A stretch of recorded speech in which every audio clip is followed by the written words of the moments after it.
Welcome to the Love Deep Lab podcast, helping you integrate sex, sexiness, sacredness, and science in your life and your bedroom.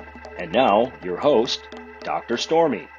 Hi, I'm your host, Dr. Stormy. Thanks for joining today. And today on this podcast, we are going to talk all about wellness and how important wellness is to all parts of our life, to our feelings of ourselves, to what we bring to our partnerships and parenting if we're parents and friendships, and also how that wellness is a part of our healthy sexuality and how wellness connects us more deeply to our body. And I have the pleasure of introducing a dear friend and colleague, sister friend, and Jessa is going to join us today. I'm going to introduce you, Jessa, with your awesome bio, but welcome to the Love Deep Lab podcast. It's so great to be here. Awesome. So I'm so excited for you guys to get to spend some time and hear of Jessa and her amazing work that she's doing in this world and just her perspective on life and everything wellness. She's a brilliant friend, and I have the privilege of seeing her as part of my wellness practice, which we will get into. But first, I want to introduce her. So Jessa Kian Munion, LMT, ERYT 1000, certified coach, is the founder of Rocksteady Bodyworks, a boutique wellness practice located at the base of the Wasatch Mountains, offering movement classes, massage therapy, and self-discovery experiences. Jessa is inspired by the natural world and is an avid mountain biker and backcountry snowboarder. Through her experience with the outdoors, Jessa recognizes that transformation is a natural force and that the healthiest, happiest people on the planet are those that harness the power of transformation to elevate, explore, and expand who they are on all levels of body and being. She specializes in utilizing movement and manual therapy to keep you moving for a lifetime. Welcome, Jessa. Thank you. It's so great to be here. So great to share time. And like I mentioned, I had the privilege, and I've known Jessa, I don't know, a lot of years now. How many years have we known each other? I think maybe like 7. Yeah, I was going to say like 7. So Jessa is a magical body worker and has kept me personally from at least 1, if not 2 surgeries. So I'm super grateful to her on like a cellular level, but I'm so excited to share time with her today in a different way rather than on your table, Jessa, but just letting you all get to hear of her amazing wisdom. This woman is well-read, well-studied, well-practiced herself. And we're going to talk about wellness, because how can we talk about the pillars of the Love Deep Lab podcast, sex, science, and sacredness? All of them have a massive underpinning of wellness. So Jess, I just would love to hear like your whole life, your whole practice, personal and professional, is committed to wellness. So I'd love to hear you just kind of talk about wellness. Oh, thanks. I think half the reason I devoted my practice to it, because it's just such a large word. It feels so nebulous at times.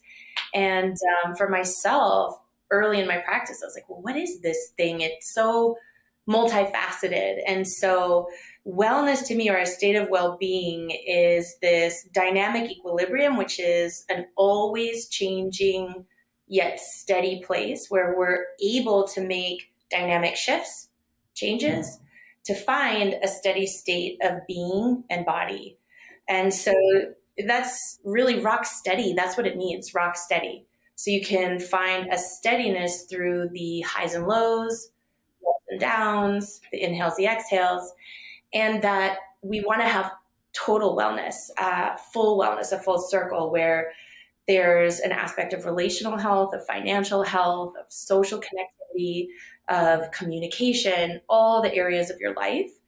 And so for me, with wellness, what I really found was that movement is such a powerful primer for wellness in all arenas. And particularly with bodywork, I found it's the one place where I could make a drastic and immediate change cellularly, emotionally, in your neurochemistry, in your biorhythms, affecting almost every major system of your physical body, and also your mental and emotional state in a 60, 90, or 120-minute session. So I just feel that the body itself, movement and manual therapy, are some of the places I find it easiest to find what wellness feels like. Amazing. My head and heart. Yeah, I love that. To find what wellness feels like in your own body, right? In your own experience. Like if you have 30 people, you have 30 definitions of wellness, right? It's like, I love it. And I love it. You said like really getting like it's such a nebulous word, right? And it's such a buzzword right now too, which is good. Let's focus on wellness. I love that. But like, how do we define it? How do we practice it? How do we cultivate it? How do we start talking about it?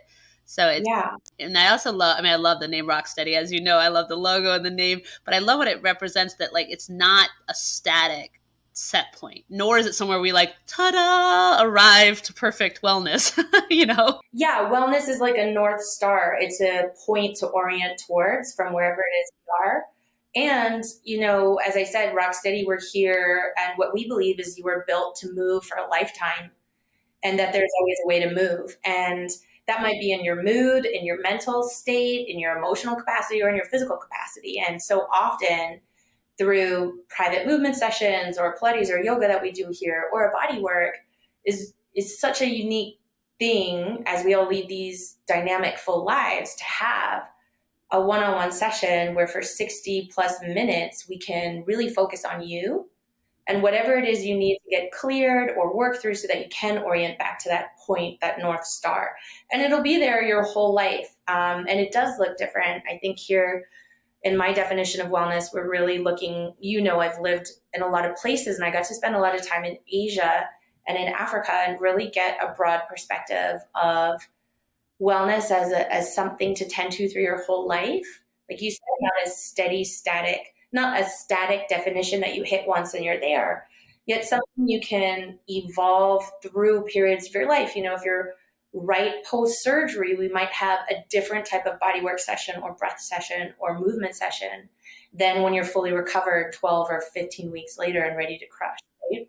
Yeah, amazing. And a lot of your clientele, like, are crushers, right? They get after it. They're athletes. They're in the mountains. They're alpinists, right? But it's also like, you also help us. So I'm going to put myself in that category, but you also like help us when we're injured or when we're post-surgical or, right. So like, would you say that it's about prioritizing wellness, but that like what the wellness journey looks like changes as we go through our lives, or? Yeah, I think that's a great question. And I don't know why it stumped me, because it's more like I had this picture of like, well, you take a shower every week, at least, hopefully. Right? on a good week. Yeah. So I think wellness, and I call Rocksteady a practice, or what I do a practice, because my sense is that wellness is a state that you can create through consistent action. And it's a state that you can create through constant or consistent action over time. And I find that the wellness world, where we're focused on maintaining and progressing health and wellness, it's a different orientation than trying not to get sick or recovery, which recovering can be part of what we do here. Wellness is really this orientation towards the positive, the positive or a desired state, with an attitude of expectancy that one can make their way there from wherever they are. So I think it has a very strong energetic resonance to me of being proactive and preventative. Right. Yeah. Right. And then it also has, even when, I guess, as I work with people through surgical recovery or a deep setback, like a chronic illness that comes on suddenly, there's just a different orientation. You can either be focused on not being sick or not being well, or you can be focused on getting well. So, I love that. Yeah, totally. And I love what you said, because I think our, as you know, I have Western medicine training, and like, I think Western medicine, I have so much respect for Western medicine, deep respect. And it can be so focused on the reactivity, like, you're sick now, this is what we're going to do. So I love that what you said, and I really resonate with that wellness is like proactive, and like meeting you where you are, if you're, in a setback or post-operative or whatever it might be, but like, let's focus on moving towards wellness, right? Rather than responding to the illness, if that makes any sense. Yeah, that does make a lot of sense. And I mean, it might seem like a moot point to focus on it for so long, but I think the thing about me as a body worker is I'm very focused on the minute changes and reactions in your own body. And I think it's an orientation or a looking, and it's an orientation around feeling good, feeling comfortable, recognizing that you deserve rest, recognizing that all different types of movement matter, not just your cardio or your strength. And these are things I see through clients here, and just in the Western world in general, right? Learning how to prioritize restorative movement, relaxing movement. Wellness is almost like this deserving of feeling good and doing whatever it is you can to make that. So that's where I think. Oh, I love that. Deserving a feel good. That is so, Yeah. I feel like we need t-shirts or tattoos or something that say that. That's so good. Well, we have a class called Feel Good Flow, right? And Yeah. I was like, the whole goal is for you to feel good in your body, and so you can have that warm, cozy vibe that I think wellness really is promoting in the bigger world right now. Amazing. Yeah. And I've had the privilege to be under your magic hands on your table. But for those of the people listening or watching who haven't, I would imagine many people, I'm making some assumptions here, but are like, massage is a luxury. Like, it's the bottom of my to-do list. It's when I have some extra cash, whatever. Like, what would you say about that? Because I can say for me, it's through you, and I mean this with full sincerity, it is not a luxury. It is absolutely a part of my bi-weekly, well, every other week. So every other week, self-care. Because it keeps me well, it keeps me fit, it keeps me on the path that I want to be. But what would you say for people that are like, it's something I do at a spa once every 6 years? Sorry, I'm just trying to get the sun out of my face. Yeah, you're okay. That's such a good question, and it's one I think about a lot, and I know I can say whatever I want on this. So the first word that comes to mind is appropriation. And most of wellness, you see, the problem with wellness is it's accessible. It's most wellness techniques are very accessible. They're simple. They're not necessarily expensive. They work well, and people therefore feel well, which I think is a little bit of presents a little bit of a disincentive for a very capitalist culture or society that really wants to profit or turn anything or monetize anything, right? So wellness in general, I just think the first thing is that bodywork has been appropriated because that's what we do with things. And then we try to make it something that's exclusive and expensive. And so we're kind of taking this concept of wellness, which I'm promoting or I'm presenting as a very simple thing that can be expressed in many ways. And we can talk more about that. But wellness is something simple where you're really orienting towards what would make me feel well right now. Do I need to move so I'm in a different angle of the camera so the sun's not on my face?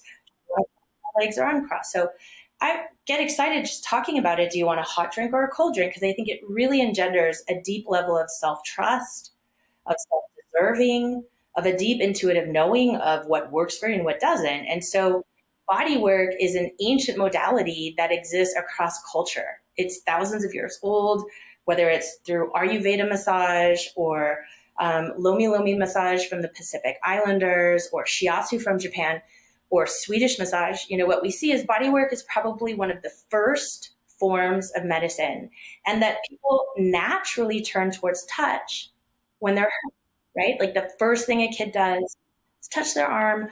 And the first thing humans do when they care about humans and they're hurting is really try to give them some touch. So I think that I would first say bodywork is an ancient form of healing, and it's been used over thousands of years in many different areas of the world to maintain and promote good health and prevent disease. So I like to think about bodywork, especially in today's day and age where we're moving less than we ever have in less ways, where our body is actually getting less movement at the micro level. That it's really, we're living in a crisis of captivity where we have all of these diseases related to being contained and compressed. That bodywork is probably one of the most essential nutrients your body needs to be able to take whatever good nutrition you're putting in and flush it into every cell, and to continue to have your body work as one integrated, harmonious system instead of having this disrupted place where some parts are strong and some parts are weak. I've probably gone pretty broad. No, that's amazing. That's amazing. So for our listeners, like help us understand the difference between, or how you view the difference, or maybe it isn't difference, an alignment between body work and massage. Okay. So the term body work I use often to delineate or distinguish the difference between what I would call advanced therapeutic manual therapy techniques. Okay. So body work, advanced therapeutic manual therapy techniques that truly have the intention and the effect of changing your physiology. So we're going to make scientifically measurable differences in your muscle, your connective tissue, and your fascial alignment. And massage in general is usually, to me, it's great. It's going to be light work, probably a Swedish massage, something gentle and relaxing, except its efficacy of working through every layer of your deep musculature is going to be low. So body work is probably going to be stuff that includes deep tissue, structural integration, a lot of joint mobilizations. And you're going to find body workers because they'll call themselves body workers, or you could look for deep tissue massage. And a relaxing massage, I would say, the interesting thing with body work is I'm quite certain you can find great massage therapists who offer body work across places, whether you're getting something very affordable at one of the common chains or something at a spa. However, most often, the most talented body workers are going to have their own practices, like me. Amazing. So yeah. And I've had I love massage. So I've had not every kind, but many more than most people. And until my work with you, finding you 7 years ago, which I said literally you've kept me out of one, if not two surgeries, and helped me heal from probably 3 or 4. Apparently I have a lot of surgeries, but I'm going to share with our listeners, like the last one I had mouth surgery, and Jessa was noticing that my jaw was not, it wasn't aligned, and I was having pain in my face. And next thing I know, Jessa has gloves on and is in my mouth, relaxing and releasing my jaw. And all of a sudden it was like 90% pain relief. But that, I just wanted to share that story because I would never have thought that would have been something you would have done. And yet it was so incredibly healing and nourishing to my jaw, right? And my musculature, but also to my nervous system. Yes. Nervous system. So pain and strain, stress, nervous system. The body communicates through sensation. The body cannot lie. It only tells the truth. If you have to pee, you have to pee. If you got to fart, you got to fart, Love it. That's the body language. It's very simple. Right. And what happens though is your body is present with you in any experience you have, and it holds everything you're holding. So I'm talking the mind-body connection, of course, and deep release of chronic holding patterns are so empowering because so much of your life energy or your nervous system energy is going to be going towards managing distress or dis-ease in the body, managing pain in the body. And so when you can release 10, 20, 30, 40% of your energy and then have it back available to you. So I think body work is much more therapeutic and purposeful. We're going to have a higher degree of anatomical awareness, deeper training, and better understanding of assessment capacity. And it's worthwhile to add it in, even if you really enjoy soothing, relaxing things. It's a really wonderful experience because I would say a lot of the body work we do, it would be more of a upregulated nervous system state, right? It's so intense. I call it, it can really engender different levels of brain waves and neural focus. When you're doing really intense body work, you might find you're very singular focus. You have to track that movement. Yeah. Amazing. Yeah. I half the time I have to really breathe through it, but then afterwards I feel like amazing doesn't even begin to describe it. Not just my body, but my whole nervous system, my fascia. Like it's really, I mean, clearly I'm a huge Jessa fan, but a huge Bodywork fan. So I would love for you to share. We always kind of do sexy homework for our listeners and our watchers. So how can they, I guess I would have like two questions for you. How can they start to practice better wellness, since we're talking about wellness? Yeah. And how can they find a body worker? Okay, such great questions. And the way you could start practicing wellness very broadly and simply is beginning to look at your body and your basic needs as your top priority. So, are you hungry? Like, your physicality is really important. People tend to override their body often. So, are you hungry? Are you thirsty? Are you tired? Are you hot? Are you cold? And is there anything you can do in the moment to tend to those?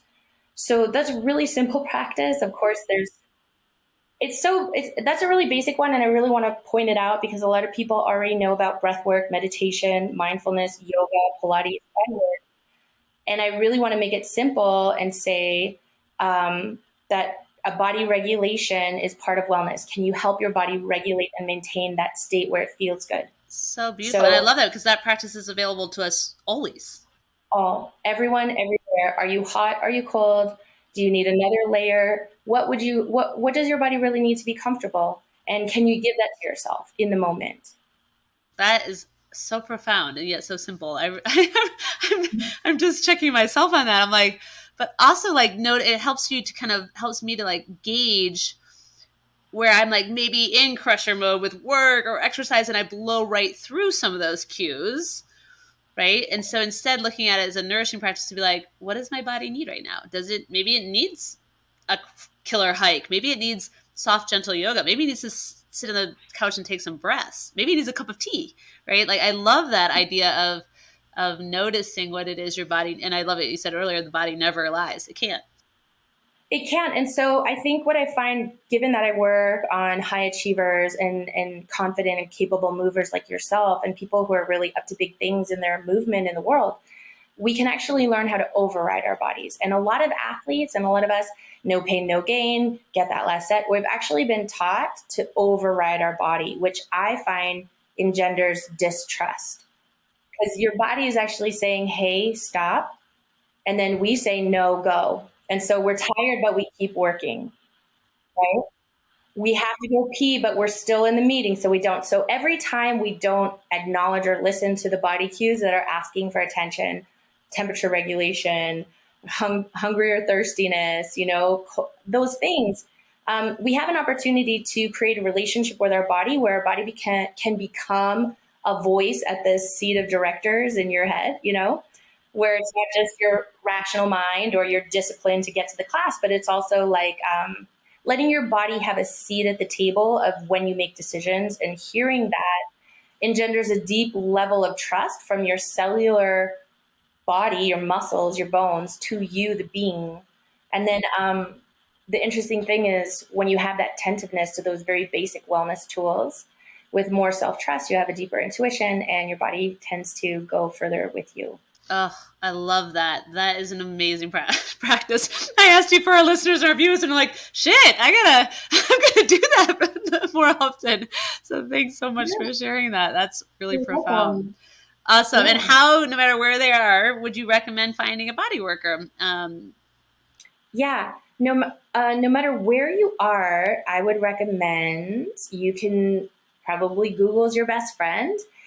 There's a couple tools. Number one, Google and look for deep tissue massage or structural integration or advanced myofascial release. Those are kind of the big buzzwords. Myofascial release, deep tissue, or structural integration is where you're going to find a really seasoned pro. The other thing I would do is go to your local climbing gym, the place you work out, ask your friends and the people around you who they see, if they see one.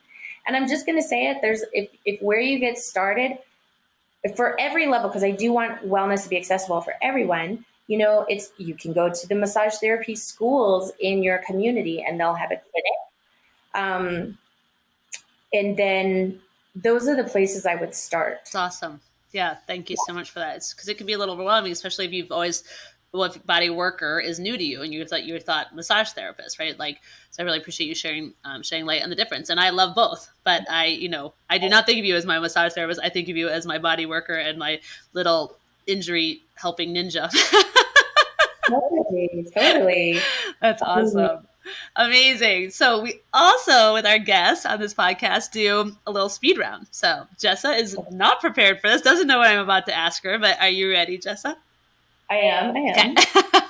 So the 3 pillars of this podcast: sex, science, and sacredness. 3 things that I'm very passionate about. So our listeners. So just kind of to get to be a little bit more intimate with you. So right now in your life, what makes you feel sexiest, like most alive in your own life?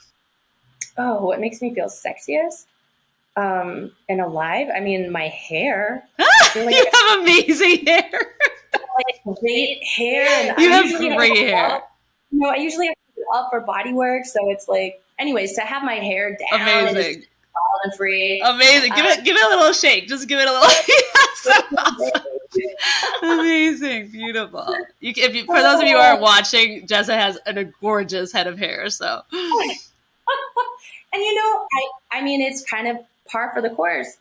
Movement. I think dancing, out just by myself a lot, I think. Feeling free to move. I do a lot of structured movement like yoga and Pilates. So just free form, music on loud, move my body however I want to.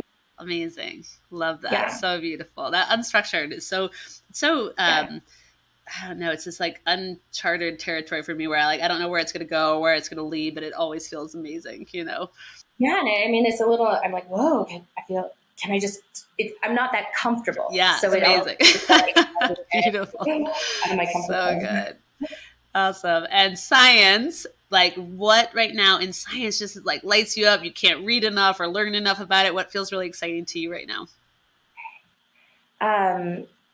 In science, I'm really excited how neuroscience is beginning to discover the evidence that supports all of these ancient practices. Cool. Particularly ones that are starting to support energy work or touch tap clearing methods, where we start to see that the biofields or your morphinogenic field holds the memory of your entire genetic line. So epigenetics, neuroscience, and how they're really starting to support a lot of the wellness techniques and tools that I use to clear stress and to make changes in your energy field that affects your entire genetic line. That's awesome. So cool. And it's so cool when you see, like you said, modern day science and research catching up to ancient practices, and also just personally your own professional experience that you've seen work so well and with so many clients. Like when you see the data catching up, I think it's so exciting too.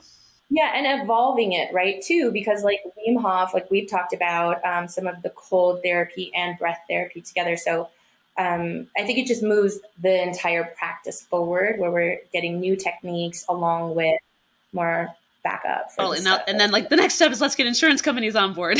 But that's a whole other podcast. Awesome. And then the last pillar is sacredness. So obviously that's a really big term too. So just what feels sacred in your life right now, Miss Jessa? Gosh, what feels sacred? So many things. Given the nature of what we're discussing today and a little bit of what we talked about over our sessions, is I really feel like your body is sacred. And I feel it's such a gift for me to spend so much time. It feels like such an honor to be able to be present with another body, and hear it with Bodywork. As we've discussed, it's a very neutral energy.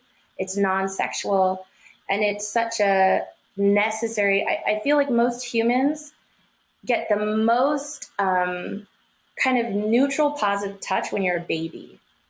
You're held, you're carried, you're kissed, you're loved on.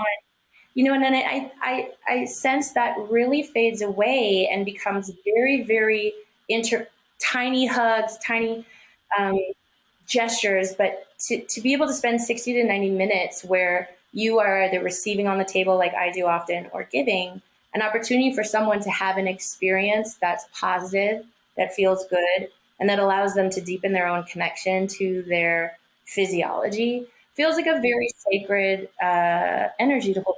That's so beautiful. Yes, absolutely. And you hold impeccable sacred space for that. I can vouch for that one.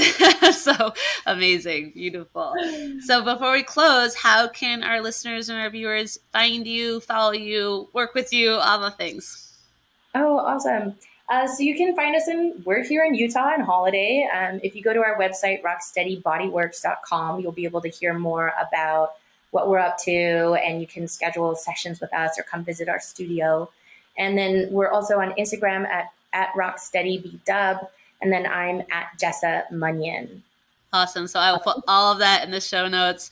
I highly recommend for all you local Utahns, go check out Jessa's beautiful studio and work with Jessa. And for those of you that aren't in Utah, following along, you can clearly hear how wise and intelligent this woman is. So much to share that you can in her newsletters and things like that as well. So even if you're not in Utah. But thanks, Jessa, for sharing time today. It was so great chatting with you. Thanks, Stormy. What a gift to be with you in this setting and see you in your zone of excellence. Awesome. And thank you to our listeners and viewers. Thank you for joining today and being brave and opening your hearts to love deep.